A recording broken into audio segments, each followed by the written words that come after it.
I have been unfaithful. I can't live with you any longer.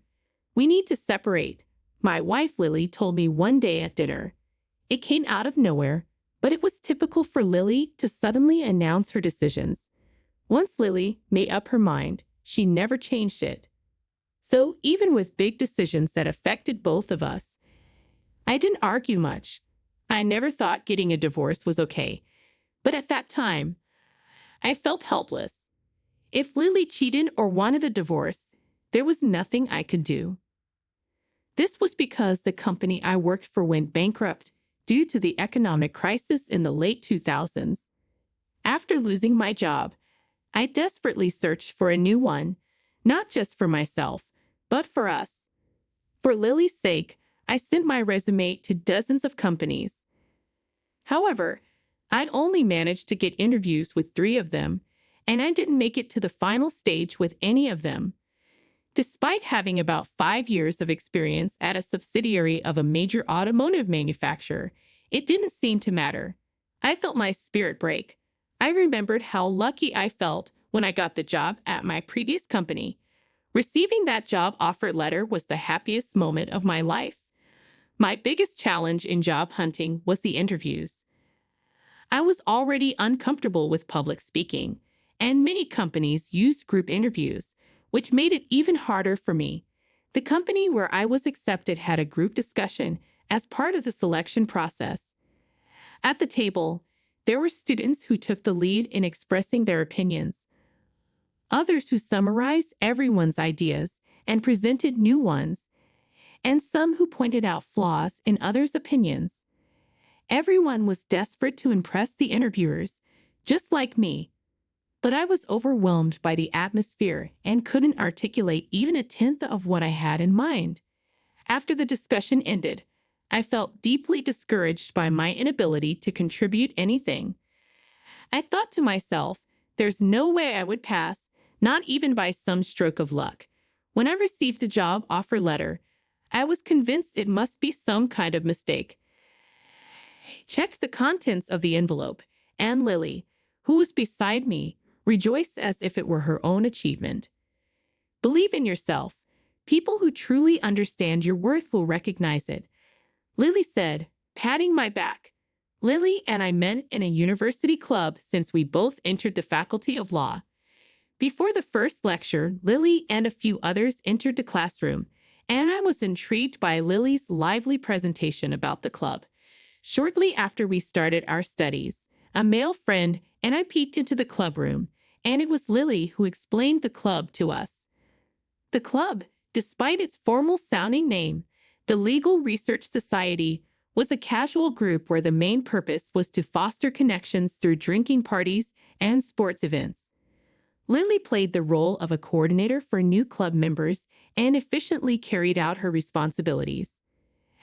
As I tend to be more laid back by nature, there was something about Lily that initially attracted me to her. During the welcome party for new club members, the topic of our hometowns came up, and I discovered that Lily and I were from the same area, just about 2 train stops away from each other. That became the starting point for us to bond, and we often found ourselves excitedly discussing our shared hometown experiences. I believe another reason we could easily talk was because I had taken a gap year, so I was the same age as Lily. During the first summer vacation after I entered university, we decided to go home together since we had the opportunity. There wasn't any particular reason for me to decline, so I agreed. However, for some reason, Lily got off at the same station as me. "I want to see the town where you were born and raised, even if just a little bit," she said, seeing my puzzled expression. Lily smiled and explained it with a cheerful tone. However, I felt slightly awkward being with Lily because my mother was supposed to be waiting at the station to pick me up. My mother was standing right in front of the ticket gate, looking slightly surprised yet happy. The reason became clear. Lily was standing beside me, and my mother clearly misunderstood, thinking Lily was my girlfriend. So I decided to clarify things right away. "This young lady is," I began, But before I could introduce Lily as my senior at university, she spoke up. I am in a relationship with Jack. I'm Lily. I froze at Lily's sudden words. She looked at me with a mischievous smile, giggling. My mother responded with a confused, "Well, okay then." Then she asked, "So, how about coming to our house now?" In response, Lily said, "I'm truly tempted by your kindness, but my parents are also waiting for me at home. I'll have to take a rain check for another opportunity."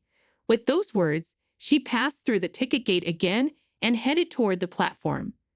On the way back home, my mother bombarded me with questions about Lily. That night, I sent a message to Lily. "What do you mean by all of that?" I texted Lily. A few minutes later, I received a reply. "I just expressed my feelings honestly. The rest is up to you." I responded with a simple, "Got it." Immediately, she replied, "What do you mean if I got it? It's either we're together or we're not. There are only two options for an answer." I typed back, "I want to be in a relationship with you," and sent the message. Her response came quickly. "All right then." From that moment, I felt our relationship dynamic was established. During my job search, I didn't have any particular company in mind. Even the choice of where to send my applications was made after discussing it with Lily. "Don't you have any initiative of your own?" Lily would often caution me. Each time, I'd respond with something like, "I have Mother Lily, the absolute deity, with me, so everything will be fine." At that time, I had little awareness of making decisions about my own life. I was always receiving advice from Lily. Despite her saying, "I'm truly discouraged with you," Lily always provided me with precise advice. I believe Lily probably knew more about me than I did myself. Years after graduating from university, I married Lily, and I thought our life together was going smoothly. So, when Lily suddenly confessed to cheating on me, I was deeply shocked. "Tomorrow morning, I will be leaving this house. As I am solely at fault, I will agree to whatever compensation you suggest. Please contact the lawyer I will appoint for further arrangements," she said, delivering her words without any emotional expression. Then she entered the bedroom. I couldn't say a word or take any action in response. Frustrated with my own helplessness, I couldn't sleep at all that night. Early the next morning, I heard the sound of Lily waking up and getting ready. I wanted to wake up immediately and speak to her right away. However, I didn't know what to say or how to approach the situation, so I remained still in bed. After I heard the sound of Lily closing the door and everything became quiet, I finally got out of bed. At the dining table, breakfast was prepared for me.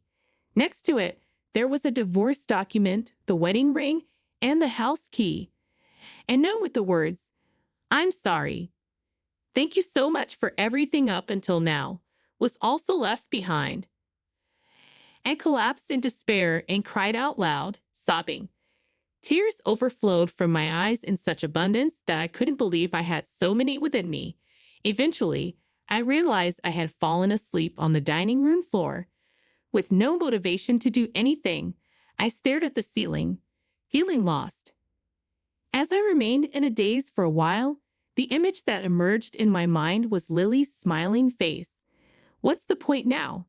I kept thinking, shaking my head, but Lily's smile wouldn't fade from my mind.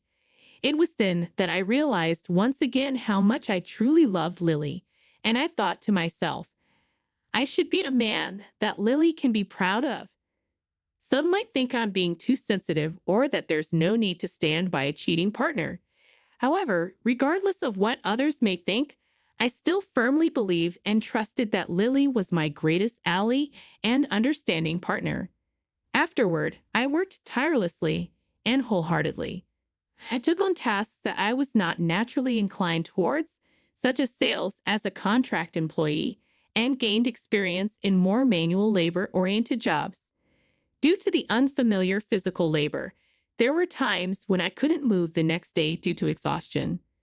One day, I received a call from my former boss at the previous company.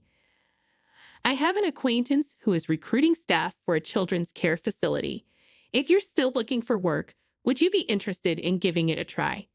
It seemed my former boss, who had been contacting me from time to time, had been keeping an eye on me since I hadn't found a job yet.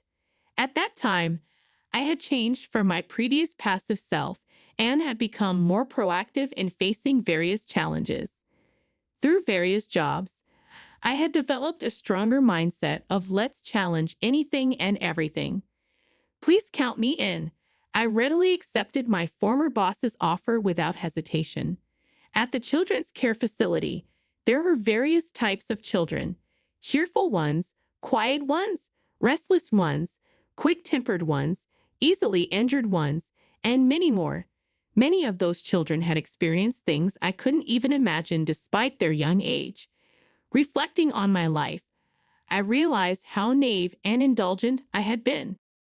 As I sincerely engaged with the children, who were honest with their feelings, I found my own heart healing in the process. I began to think that maybe this was the place where I truly wanted to work. With my doubts gone and a lighter heart, I interacted with the children in a more natural and genuine way. One day, while I was doing desk work, the facility director called me into his office. As soon as I entered, I froze in place. It was Lily's parents. Both had solemn expressions on their faces. "I'll leave you to talk amongst yourselves," the director said, leaving the room. A few days later, on my day off from work, I headed toward a beach park nearby. This park was full of memories, where Lily and I used to take walks after getting married. She was already at the bench overlooking the harbor where the yachts were moored. I recognized her from her back. "Long time no see." I greeted her. "It's been a while. How have you been?" she asked as she turned around. I sat down on the bench, leaving a little space between us. "You didn't, did you? Cheat on me?" I asked straightforwardly. There was no need to beat around the bush. Lily nodded silently. "I heard most of the story from your parents," I said. Lily's parents had told me why she had brought up the idea of divorce and how she had been living. Lily had felt it was her responsibility for not actively searching for a new job, even when I lost mine. She believed it would be the same cycle if she continued to search for a job with me as it had been before. Therefore, she thought divorce was the best way for both of us to make a fresh start on our own paths. However, she couldn't imagine that I would accept the idea of divorce if she just brought it up straightforwardly. Lily explained that she had faked an affair to manipulate me into accepting the divorce. She didn't show much emotion during the divorce discussion because she was afraid she would start crying if she became emotionally involved.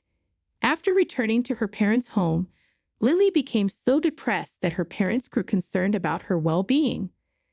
Lily's parents had thought about telling me the truth several times, but she had stopped them. Eventually, my parents told her parents about me working at the child welfare facility, and they visited to see me. When I heard about that, I thought, isn't that going a bit too far? However, Lily replied, "I thought you needed this kind of tough love to start fresh and carve out a new path for yourself from scratch." I asked, "Didn't you think I would remarry?" Lily replied, "At that time, it was what it was. I was prepared to accept that it was our fate." "You're such a determined person," I murmured. "But after hearing the story from your parents, I also realized that you have your own vulnerabilities. From now on, I want you to show me those weaknesses as well." Lily responded, "That's all up to you from now on." We shared a knowing smile. At that moment, I thought to myself, I want to spend the rest of my life with this person. I want to cherish the happiness I found, even if it took a detour, and treasure it for the rest of my life.